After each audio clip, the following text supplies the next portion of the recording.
When you retire, you may get a chance to go to football heaven. This is football heaven.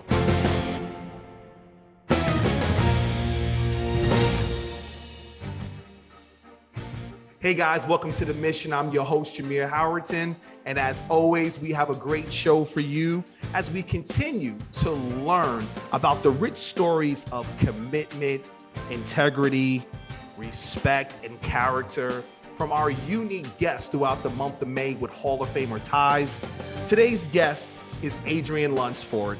Adrian is not only a dear friend to Hall of Famers Will Shields and Kurt Warner, but he is also a former defensive back, wide receiver standout who played 10 years in Arena Football League.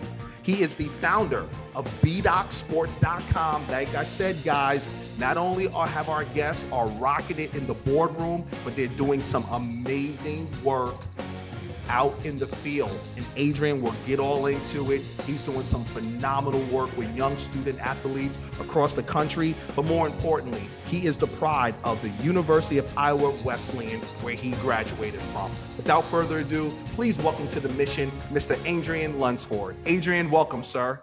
Thank you, Mr. JAMIR HOWERTON. How are you, sir? Awesome, awesome, awesome. Oh, man, it's great to see you again, man. Everything is great.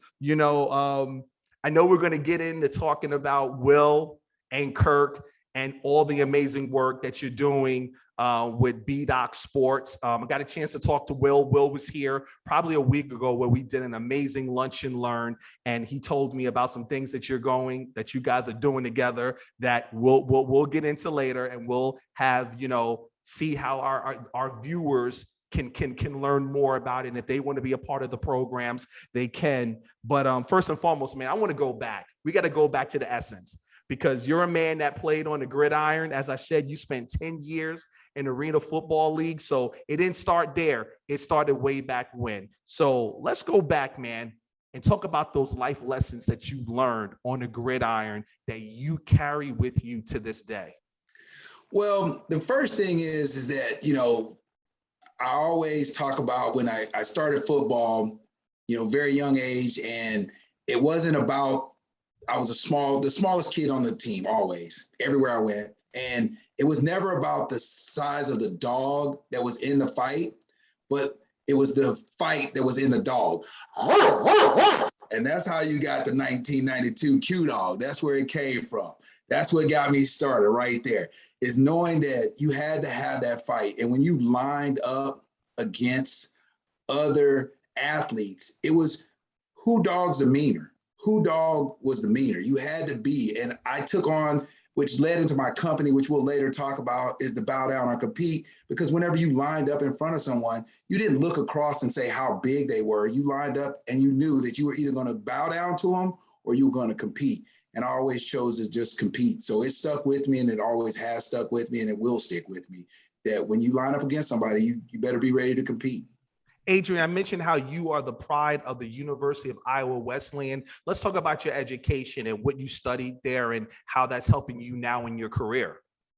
I have a business degree. I went there, I had a business degree. I went on to Sul Ross State University, where I later on did some college coaching, and I got my master's degree in kinesiology. And it helped me with my business. The one thing that business degree did is gives you the blueprint of how a business should run. But what I learned is actually running a business is a very good lesson also. And one of the classes that, probably one of the biggest classes that I took that I always remember, was organizational behavior, where we took a company where we had to go through and we had to act like we were that company and how we would change everything. So we got to do kind of a hands-on business. And I used Ocean Spray. Cranberry juice was my company that I chose. And it just taught me a lot, just, not just the book sense. I got the reality of what was going on.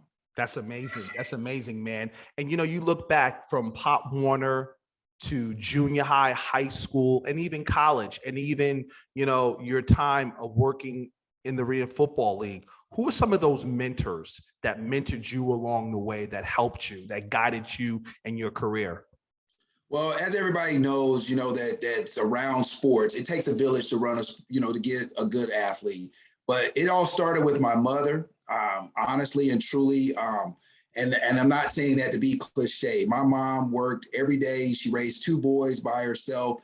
She never complained. She got up every day. She went to work. She was never late. She was always early. She, never missed days of work. So I seen the work ethic, but didn't understand, because she didn't come home and say, this is how you got to be. This is what I seen every day. So this is what I understood. So it made it real simple for me to understand that, this is a mentor. This is what it's all about. This is what has to happen. And then as I played in the neighborhood, I ran across, and I'll give you a quick list of the coaches that helped me throughout my career. But, Ron Jackson was the first coach that I met in Pop Warner. I went around and played with his son. He was like, hey, you need to go play football. You need to come out for our football team, the local team. So I went out for the football team. I went on, got from Pop Warner, went on to high school, to junior high. When I got into junior high, Coach Elam, Coach Jimmy Madden, which I'll talk about his brother a little later. They have twin brothers. And Jimmy Madden was the guy that was just very intense all the time. He'd turn his hat backwards and he'd strap it up and he'd be like, hey, let's go ahead. And he'd go full speed drills with us. And he would be bleeding out of the top of his forehead. And he was just like, this is how you do a tackling drill. And so I was like, man, that's intense. I want to be like that. I want to be intense, and I'm an intense person. So then as I got to high school, I had my head coach was Daryl Oschlager, Coach Clarence Madden, who Will and I are good friends with still to this day. He taught me all the values about being a family man and understanding what your family, to this day, he gave me the keys to his house, the code to his door, to get in. When he's not in town, I can stay at his house and sleep over there, if I'm in town and things are going on. So that was a big part of it. Leroy Horn, just intense coach in high school, intense. Then when I got to the college level, some of the mentors that I still associate with, Hal Mummy, who's big time in football, him and Mike Leach, they, innovated football. Steve Kaiser, Sal Sinceri, both pro coaches. Steve Kaiser was with the Detroit Lions. Sal was with the Pittsburgh Steelers. They taught me how to be a pro, both of those guys. Hal Mummy, like I said, he was there. He's innovative. Leach, John Wiley, Ricky Watts, who I have to say thank you to for sure, because Ricky Watts brought me to college. He brought me to Iowa Wesleyan College. And he was the reason that I ended up there, and my career wouldn't have been what it was without him. Jim Cox, and last but not least, God rest his soul, was Steve Cobb. Dr. Steve Cobb, he passed away probably about 6 years ago. He was the first person to ever talk to me not about football, but about plan A, B, C, and D, life after. He was the reason that I got my master's degree, the reason that I was going to complete my 4-year degree, while I was there, because he talked to me. He was like, I'm not ever trying to tell you that you're not going to play professional sports, Adrian. That's not what I'm telling you at all. But what I want to let you know is that there's other things in life other than professional sports, and you're going to only play professional sports for so long, then you're going to need something to fall back on. And so, God rest his soul, but he blessed me with that knowledge at a young age, and I took pride in it, and I got my master's degree because of him. Well, it's clear that Ohio Wesleyan prepared you for the next chapters in your life on and off the field. But let's dive in on the field. From college, you make your way to the Arena Football League. What was that like? Man, it was just unbelievable. At first I was bitter because, hey, everybody wants to play in the NFL. That's, your goal is to get to the NFL. And when it didn't happen right away, you have good friends like Will that you talk to, because we've been childhood friends. Talk to him and he was like, hey, bro, you're going to get here. Just keep working. Just keep working, doing what you do. And it made me understand being in the present. I stayed in the present, stayed where I was at, and understood, hey, work hard. Just keep doing it. You've never, your motto is bow down or compete. You're going to compete no matter what level you are. And so it became hella fun once I embraced it. Once I really took it on, and said, listen, this is where I'm at. If the NFL wants me, they're going to come find me.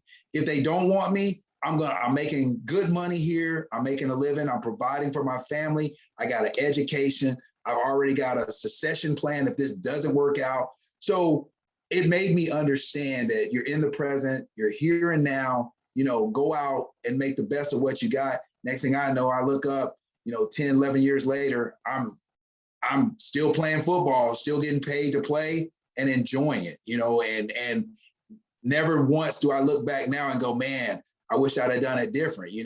Everybody wants to get to the NFL because of the money. That's what you see. But when you're getting paid to play football, it all goes out your head. We play on Sundays just like they played on Sundays. So to me, hey, let's play. Let's do it. But the most unique thing about it all, you got a chance to play with the then Arena Football League quarterback who was making his way and who knew he was going to be a Hall of Famer. He was your quarterback. You battled with him in practice and you battled with him during the games. Kurt Warner. What was that like? Well, it was great. Honestly, it's so funny because Kurt lived across the hall from me and, we watched film together and we were staying in the same apartment complex and we stayed across. So our families got to meet each other, our kids, stuff like that. So it was awesome time. And actually, like you said, you don't know anyone's going to be a Hall of Famer or any of that. And I went to another team and I couldn't wait to play against him. I was like, oh, just get ready. And I actually think he probably won't want to tell you this, but I think that I have the longest arena touchdown interception on him for a touchdown ever. I think that still stands. That he threw a pick and I ran it back on him. And I think he ever wants to tell anybody that, but yeah. Well, I have your stats here. So I assume you were with the Minnesota team at that time? Yes. Okay. Yes. And you have Minnesota. I'm looking here, returns. You have 5 returns for 101 yards and 1 touchdown. Yes. So yeah, it's here. Yeah. It's here. Yeah. So I had the stats. I had the stats, So I'm surprised they still have those stats. Back then they was writing it down on hand when we were playing back then. So and I actually introduced Will and Kurt at our Iowa Barnstormer game. I asked Will to come check me out, and he came to a Barnstormer game. Didn't know Will was going to be a Hall of Famer at the time. Didn't know Kurt was going to be a Hall of Famer at the time. And we introduced him because, hey, this is football. Here you are, Will. And everybody's talking about their career. Will's talking about the Kansas City Chiefs. We're talking about the Iowa Barnstormers. And we're just carrying on. And then just last year, at the Hall of Fame, Kurt, Will, and I sat down and had a lunch together. And I was like, once again, I bring us all together. But who knew that the next time I brought us all together, that you two would be in the Hall of Fame and I would still be associated with both of you guys. So it was quite humbling that day. It was very, very surreal for all of us just to sit there and know that, to stay in contact with each other was great. When did you know that, or at least feel that, Kurt can compete at the next level? Well, I felt like all of us could. That was the thing. That was always the case. We all felt like we could compete at the next level, just a matter of opportunity. Kurt was very studious, understood the game, as y'all well seen. When he got to the Rams, he was a quick release guy. Always could anticipate coverage, anticipate what was going on. Very cerebral, understood the game, had talent. But unfortunately for him, his cerebralness, overshadowed his talent, to be honest with you, in my opinion. I really thought that, we all got caught up on the fact that Kurt understood the game and understood what was going on ahead of what was his actual talents, being able to release the ball quick and understanding and dissecting plays. So I always thought, everybody that was on our team, we all felt like we had an opportunity. No one person stood out more than the other to where you go, this guy's going and everybody else is not going. So, wow. Now you and Will, you guys went to high school together. Talk about that and you growing up with Will. Yeah, Will and I grew up together. We met in he was in the 5th grade. I was in the 6th grade. I was throwing dirt clods at him, mud clods over the hedges because he was doing his newspaper route and he was coming down the hill and I was throwing rocks and dirt at him. And Will being who Will is, anybody that knows Will, he's a very nice guy. He doubled back. Who is this throwing these rocks at me? Like anybody else would have been like, oh man, they're throwing rocks at me. They went on about their business. He comes back, and next thing you know, it's all history. We were friends. We grew up in Lawton, Oklahoma, stayed friends, went to high school together. He was always a year behind me. So my 10th grade year, because back then we went to high school in 10th grade, I was starting a summer program. I was like, Will, man, these guys up here are for real, dude. Like, this is the real deal. You need to, get yourself ready. He was like, man, I'm ready tomorrow. Let's go. I'll go up there tomorrow. And so we got on our bikes the next day, 8 o'clock in the morning. He's like, what time? I was like, 8 o'clock, let's get up. We got up 8 o'clock in the morning, rode up there. He's challenging all these guys that are in high school, but he couldn't come in the weight room at all because he wasn't on the team. So we had the guys coming outside. So we're doing one-on-ones in the back of an auxiliary gym in the middle of a field. And Will is killing people out there, just killing them. And he was like, oh, I can't wait to get up here next year. I'm going to eat some people's lunch. And I was like, yeah, Will, you have them in your business. And, and that's just the way we grew up. Both of us just grew up always competing. We never looked at anybody's size, where they were at, where they went to school, who they were. Just, hey, we're competing. And we competed against each other every single day. It's funny, from our Lunch and Learn, Will talked about how football was something, not saying he accidentally fell into, but now that I'm getting the story, it seems that like you were instrumental in guiding him to football, which is bananas. It's crazy because, this is an exclusive. Will Shields, Pro Football Hall of Famer, offensive lineman, great. Not only is he light on his feet and he can dance up a storm, but he was sharing with us how he really wanted to get into the arts and entertainment world, drama club. And of course, we know Will, cerebral as well. He's a chess man, but like he wanted to get into acting. Yes. Will is very, very not what you think as a football player. He has, what the typical football player mentality everybody thinks. Will is definitely cerebral. That's why he and I click so well.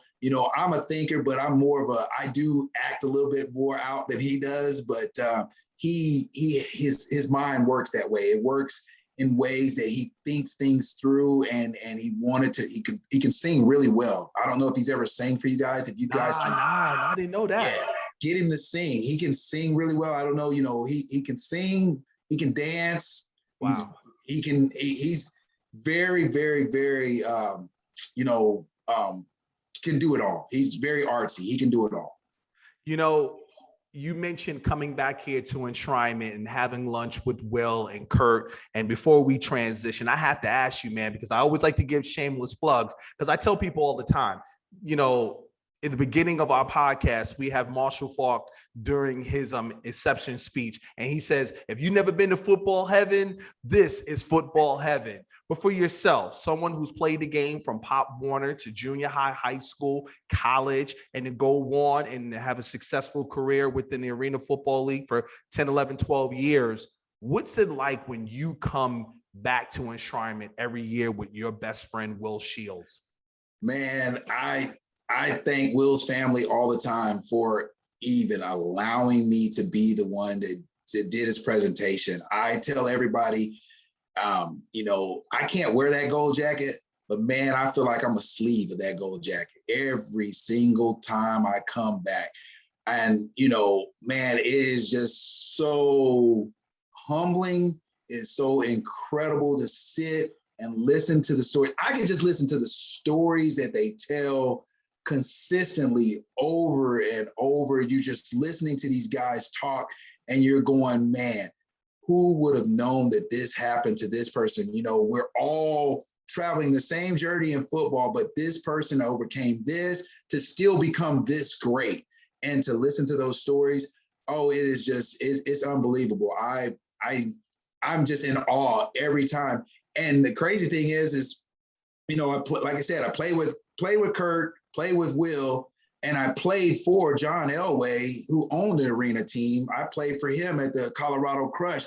So I see him, I walk up to him and I'm like, John, you know, you may not remember me, but I played for the Colorado Crush when you owned the team. He's like, yeah, you know, Adrian Lunsford told him, blah, blah, blah. And I'm sitting there like, man, who in the world, just 3 Hall of Famers kind of at your beckoning call that, you know, that just doesn't happen. Very few people even know one. And I'm intertwined with 3 that, you know, is just unbelievable. So, and it's just, it's surreal, very surreal. Adrian, you're clearly a man of character, integrity. You're committed to your work, but more importantly, man, you carry integrity with you, man. And you know, you mentioned something. You said that I feel like I'm a sleeve of Will's gold jacket. Man, I got choked up, bro. That's real. That is so real. I mean, just the humility, the gratitude that you have is just amazing. It's unparalleled. And wow, that hit me in the chest. I mean, and I know it's gonna Will when Will watches this, he's gonna feel the same emotionally. And because you guys, I mean, I'm so blessed and honored that when we do see each other, be at the Super Bowl or enshrinement, and we get our minute, the 3 of us talk hip hop and have fun. And we have such a great time, man, that, you know, I thank you so much for giving us your time here on the mission. And as we switch gears, man, let's dive into it. Let's talk about some of the amazing work, because Will shared it, but I really want you to break it down. BDOC Sports, give us the acronyms, what it stands for, and how it all got started. All right. BDOC Sports stands for Bow Down or Compete. Like I said, that's been my mantra forever. So it stick with me. Bow Down or Compete Sports. That's what it is. And we're all sports. And it all started in 2004. I was retiring from arena football, trying to do some community service, was putting on camps. And I invited Will. You know, I'm like, hey, I got Will Shields coming down. You know, hey, everybody's thinking I'm doing something special, but it's my best friend. They don't know. So, hey, Will, come on down, you know, and he comes and we put on camps. And I told Will, I was like, man, you know, I just feel like I need to do a little bit more. Something's missing. So I started going to the games, to the kids' games that we were putting on these camps for. And I realized, like, what we're teaching them in 3 days is not carrying over to their play because we're only seeing them for 3 days. So we need something more. We need 365 days. We need to give them more. But then I started realizing even more when I was sitting back in the stands, I'm listening to the parents and they're complaining about the coaches. And the coaches are on the sideline. When I go down and talk to the coaches, they're complaining about the parents. And I'm like, man, the problem is there's a disconnect. We don't have parents, athletes, and coaches that connect. And I'm big in acronyms. So I thought of a PAC. I was like, hey, I need to form a PAC, PACK. And I was like, parents, athletes, coaches. The K stands for connect. I know it doesn't spell connect that way, but I'm spelling it that way. And as I was like, so it's parents, athletes, and coaches need to connect. So BDOC Sports kind of formulated into no longer doing football camps. Let's move to a 365-day-a-year program that will educate and empower parents, athletes, and coaches so that we can make this connection and start to formulate scholarships for both women and men, not just men football. You know, I played football, so that's where I knew to start. But we went into everything. We're now into flag football, which I'll discuss in just a moment, women's flag football and how we got to that. So I started the program thinking, now I can create something that will allow everyone an opportunity to earn a scholarship. Because when I was growing up, my mom didn't know, nothing against what she didn't know. She just didn't know how to get me a scholarship. Right. My coaches, which all coaches go through, which this is the disconnect that coaches have, is that coaches are gearing for the next season. They got to keep their job. They have to maintain their job. So as soon as you become a senior, it's not that you're no good to them, because I'm still cool with all my coaches that I played for, but their job is to win next year. We won the state championship and we had gave up 98 points, 14-0. We win the state championship, and we have one person on our team get a scholarship, just one, and it wasn't me. So, we got all these people that were great, and we didn't get scholarships. So I had to start formulating a way to make this work. And so that's where we started getting the connection. And the athletes go out and do what they need to do. The athletes, you go out and perform, but you need to be educated from the parent side. You need to be educated from the coach's side, what the college coaches are looking for, what your high school coach is looking for, what your parents expect from you, and mesh it all together, make it a nice, neat ball that people can digest and say, you know what, this is what it takes for my son or my daughter to be able to play sports. And that's what we've done. What's the feedback been like, Adrian? It has been phenomenal. Just yesterday, everybody, things are always cliche. You hear so many cliche things, but just yesterday, my phone's ringing and a mom is calling me to thank me. Her son is trying to get to the NFL right now. And she thanking me yesterday because I talked to him when they were in high school. And now he's trying to get to the NFL. And she's like, it's not been exactly like we thought it was going to be, but you prepared us in high school to know that things were going to change, and that when we got to college, that it was going to change. When we got to this level, trying to get to the pros, that it was going to change. They say we're going to sleep here, but we end up sleeping there. And he's got to keep his mind right. That's his side of it. But as a parent, I need to know what I need to do. I need to know how to talk to the coaches so that I don't run the coaches off to where they don't want to deal with my son anymore. So it all connected yesterday, and it was just so happened that, we're doing this interview today, and it was just like gratifying. And it's always gratifying when someone calls me and just says, hey, thank you. Just thank you for what you've tried to accomplish. And it's amazing. And I love doing it because it's near and dear to me because I didn't have it. And I want everyone to have that opportunity. And it wasn't because nobody loved me. It was because no one knew. And that is a big difference. Our former executive vice president of museums, Joe Horrigan, used to say, you learn it, you earn it, you own it, and then you share it. Yes. Giving back. And it's just amazing to see the way the levels of success were measured just from that one phone call. Yes. Yes, very much so. Very powerful. And it was so gratifying. So gratifying. Wow. Your success in your business endeavors of things you want to get accomplished, because from talking to Will, you mentioned it. Not only are you doing things with young male student athletes, but you're giving young female student athletes scholarships as well. Flag football. Yes. We actually January the 1st of January of 2022, we put on a showcase, first annual showcase in the state of Texas, in regards to, we invited the 15 colleges that play high school sports. We invited them down. We partnered with CGS, College Gridiron Showcase. My main man, Jose Jefferson, who also played with the Iowa Barnstormers. He met Will when Will came up, and he played with Kurt. He runs the College Gridiron Showcase, and we partnered with them. And what we did is we put together a program that's for men that are trying to go from the college to the professional level. And he does a regional combine type of deal that helps them go. So I was like, you know what? We need to invite these college coaches down here. So we invited the 15 college coaches that that play women's flag football, and we put on a showcase. We invited the Fort Worth ISD, had their girls come out, girls that never played football.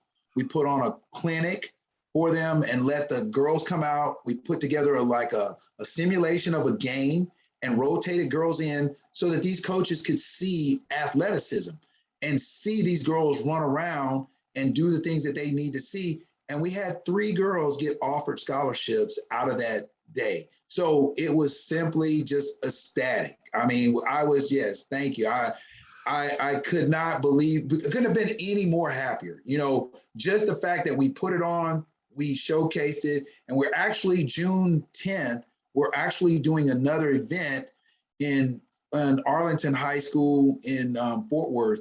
or we're going to do the exact same thing, but we're not going to invite the coaches. We're going to take the girls that we select from this, and we're going to scholarship them to our January deal. And we did this free for everybody. It was no one had to pay. We put up everything. We did not charge them a dime. The Fort Worth ISD, we didn't charge them 1 red cent. We paid for their girls to come out. We put jerseys on them. We gave them swag bags. And not to mention, as I always say, you know, Will's my best friend. And so I get the knowledge, the jewels that he talked to those girls and got a chance to talk with them. And Will, like I said, is so cerebral. He doesn't talk sports. He talks life. And that's what they need to hear. Understanding sports is one thing, but knowing how to adjust and to be able to bow down or compete in life, that's what we want also. You know, I'm bugging out right now because you said a few things that I just got to really dissect here. Not only did you have a free clinic to give opportunity to young female student athletes, you invited the dignitaries to come out. These young kids have never played football, and you said 3 got scholarships to go to college. Got offered scholarships, yes. Athleticism alone. But these are girls that are not getting seen, and that was the whole purpose of it, because we started talking. Will and I were having this conversation. Now you got a girl that plays, my daughter played soccer, Division I soccer. Will's daughter played basketball. Now you got girls that wanted to play football. They both knew football. That's all they know. Our daughters knew football growing up. They want to play football. They got an opportunity to still play basketball, still play soccer, and get a scholarship for football. So now my money is lumped in. Now I can go to school without any student loan. I can go to school. So a track star, a volleyball star, a softball girl, whatever you are, cheerleaders. We had cheerleaders out there that were, and it was crazy because one of the coaches, a male, was a former cheerleader. So he really took to cheerleaders because he was like, cheerleaders are athletes too. And I was like, yes, people don't look at this because they don't see them do football-like things. No one sees them run. No one sees them jump. No one sees them catch. No one sees them do anything other than what they're in their sport. And they don't understand that some of this translates over to football. I'm a former tap dancer, and let me tell you something. You got to work out. You got to compete. Yes. Gymnastics in cheerleaders. There's dead weightlifting in cheerleaders. Say what you want. It's a competition. That's amazing, Adrian. Wow. Yes. Wow, man. But just overall, BDoc Sports, what is the expectations? Where do you see things going in the future? Well, Will and I have been talking about it, and Will is a big part of it. And he and I have been talking a lot about trying to move to bringing international overseas people over to the States, helping with that aspect of it and being able to take our program over internationally and bring it over into the States. Overall, I want everyone to just know that they have an opportunity, and not knowing won't be their excuse. You won't be able to say, I didn't know. Now, if it doesn't work out for you, that is perfectly fine that it did not work out for you. That is, no one's going to complain about getting an opportunity and that not being the best opportunity for them. But not knowing won't be an excuse anymore. So I just want to know that everybody has, at the end of the day, my saying is always the same. I want everybody to know that they have an option. They can either bow down or they can compete. How can people get involved? Where can people find out about this program? They can call me. I'll give them my number, 713-826-1692. Or you can always go to our website, www.bdoc, that's BDOC sports.com. And you can find out all you want about that program. You can text me. I take phone calls all throughout the night, throughout the day. I do whatever it takes. I will, if I don't answer your call right away, I will get back with you, and we will make sure that you can get any information that you need, and we can get you started so that you can go out and you, as a family, as a parent, as an athlete, And if you're a coach, you can go out, all three of y'all can connect and y'all can bow down or compete. I know that's right, man. Adrian Lunsford, right here on The Mission. We thank you so much for giving us your time today, man. I thank y'all very much for having me, man. This has been truly a blessing. Like I said, you just never know who you're connected to and what you're going to get an opportunity to do. And to be able to share my message, it'll help someone just like someone helped me. And that's what it's all about, getting forward. Adrian Lunsford, everybody. Thank you.